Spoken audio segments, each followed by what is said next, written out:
the truth of them, because shamans for centuries have used things like ayahuasca to access, higher realms, mystical realms and things like that.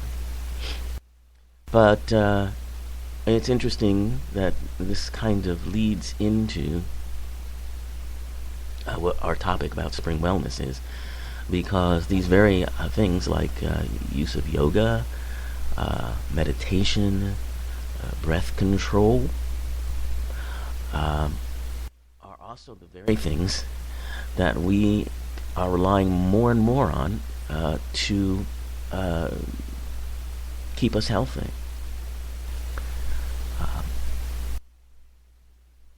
Stress, is so pervasive in our society, and it causes such, triggers so many different health problems, that when you use mindfulness and meditation and things like yoga, and you calm the mind, your calm mind and relaxed body, they're less prone to have health issues.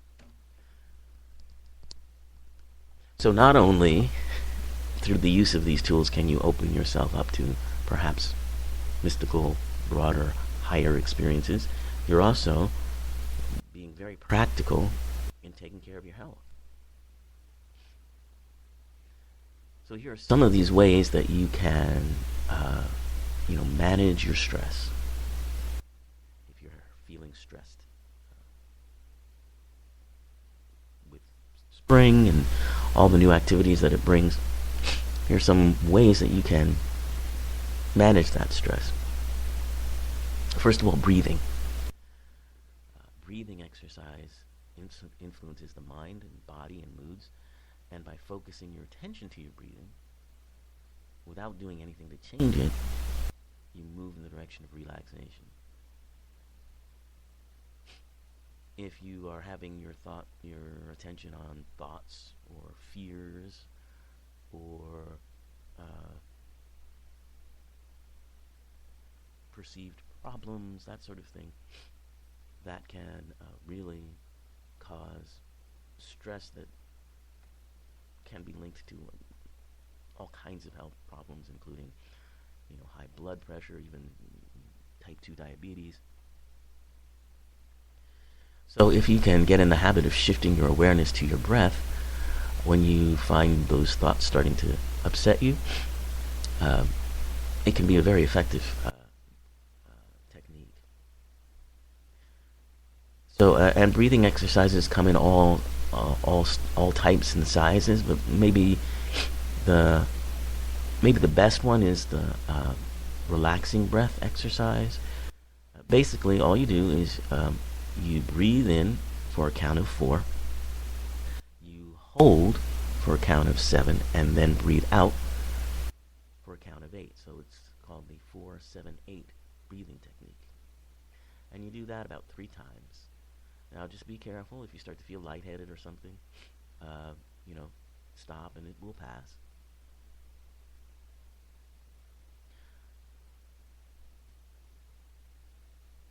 And you can also count your breath.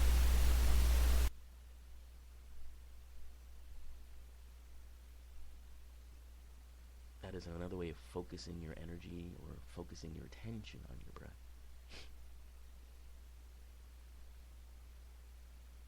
Another way of releasing some of this stress is through progressive relaxation, and that's when you lie back and you're in a comfortable position and you just start paying attention to your body and where you're feeling tense. If you are feeling tense, and then just start to relax it, and then move up. You can start from the bottom, maybe your feet, and move up through the stomach, chest, neck, jaws, and then you can go back down and just slowly release tension from all of those different areas of your body. And then you can concentrate on your breathing.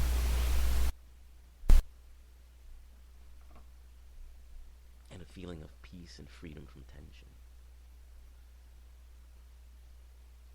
So that's another tool, progressive relaxation for de-stressing. Very important. I'm reading these things as much for me as for anybody else because I certainly need to be doing all of these things to reduce the stress that I deal with every day. So, exercise. A brisk walk or run. If you lift weights, that's another great way to burn up energy and get rid of that stress. And yoga is another way of relaxing. Although I've heard some doctors, sort of recommending patients don't rely solely on yoga because they don't think it's aerobic, but there are aerobic forms of yoga. For instance, excuse me, Kundalini yoga is a very active and aerobic style of yoga. So don't necessarily discount that, but you should also walk or run, that kind of thing. And massages, if you can, if you have access to and can afford to have a skilled therapist who can do body work with you and massage, that's another way to relax. But for some people that may not be possible, or might be a very expensive alternative. So there are other ways to do it. Visualization and guided imagery. So when you visualize places in your mind's eye, places that bring you peace, places that bring you happiness or contentment or security, you could simply recall a scene from your past when you felt those things and breathe into that.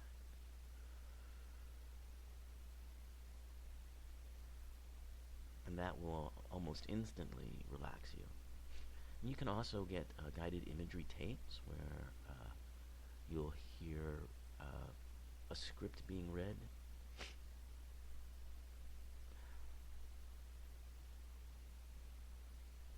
And your mind's eye is taken into a scenario, if you will.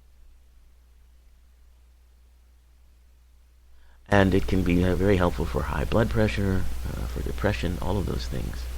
And it can even be used to alleviate allergies and asthma. Those are things that often get triggered at this time of year in spring with all of the pollen out there and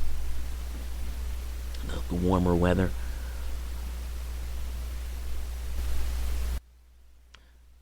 So there is actually a website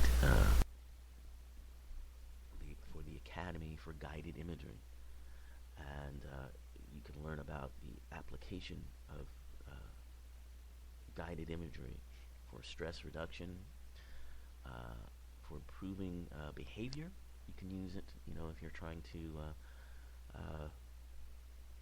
learn something new, visualizing yourself doing that new activity very well. It's very helpful. And then receptive imagery, that's where the words and the images are brought into your consciousness and give information about symptoms and moods. And there's a lot of research on the benefits of guided imagery. So that's all on the AGI website. It's ACAD Academy GI Guided Imagery, acadgi.com. And you can learn about all the research. I believe that they have training online for to be a therapist in this area. So if you're interested in that, you can learn a lot from that website, acadgi.com.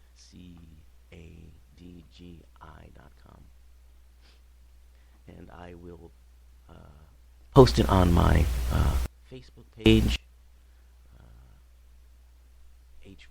H. Wilkinson Media on Facebook, and you can find me there.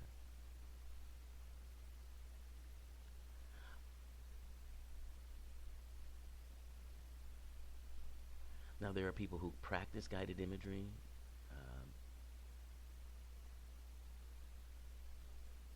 that you can go to, or you can get tapes and just do it sort of on your own.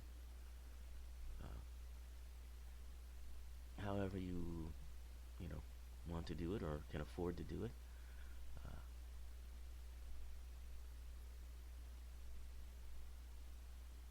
it could be a it can be a very powerful technique. Our friend Dr. Andrew Weil, what he has to say about it, he says he believes in the power of the mind-body connection to facilitate healing, and frequently recommends guided imagery to augment the recovery process for surgical patients. And he recommends including consulting practitioners and playing imagery tapes, CDs before and after surgery. And additionally, he cites over 200 studies offering compelling evidence that guided imagery effectively helps decrease pain and the need for pain medication, reducing side effects and complications of surgery, lessening stress and anxiety before and after procedures, reducing recovery time, improving sleep, strengthening the immune system, and boosting self-confidence and self-control. So a lot of good reasons to get involved with that. And in that vein, since we're talking about wellness issues, Dr. Weil's got a new book coming out about mind over meds, because we are living in a culture where too many medications are being prescribed for so many different things in so many different areas. I found it alarming, the number of really tragic deaths that have occurred because of opioids that are being prescribed to relieve pain, or to counter insomnia, all those things. We lost people like Prince to these kinds of things, because they begin innocently enough as ways of to decrease pain because of physical ailments, and they're so powerfully addictive. We found out this week how addicted Prince was to these painkillers, and it's very telling because as a performer, Prince was not a drug user. He didn't use alcohol. He was a Jehovah's Witness for most of his life, and that prohibited him from partaking in the drug culture. He was not one of those rock stars that was out partying all the time, at least with drugs. And to see how addicted he became, they found that he had stashed these opioids all over his house. He had different people going and filling prescriptions under different names. That's how addicted he was. But besides just the opioid problem, all kinds of medications, I think, are being overprescribed. My mom is an elderly lady, and I've been appalled, and she's had for years to take,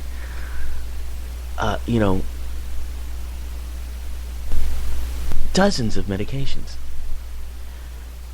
You think she was very ill, but she's not. The only things that she has are typical things of about aging, high blood pressure. She's got some problems with higher blood sugar and gout, but no life-threatening illnesses. You would think that she was very ill if you looked at the amount of medications that were prescribed to her and are still being prescribed. She's still being, told that she needs to take these. And it's very alarming. It's very alarming. There's